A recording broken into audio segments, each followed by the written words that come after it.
ભાવનગર જિલ્લાના તળાજા પોલીસ સ્ટેશનમાં એક મહિલા તબીબે તેના પતિ વિરુદ્ધ ટ્રિપલ તલાકની ફરિયાદ નોંધાવી છે।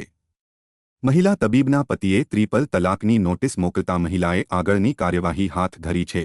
તળાજાની મહિલા તબીબે અગાઉ તેના પતિ અને સાસરિયા વિરુદ્ધ શારીરિક અને માનસિક ત્રાસની ફરિયાદ નોંધાવી હતી।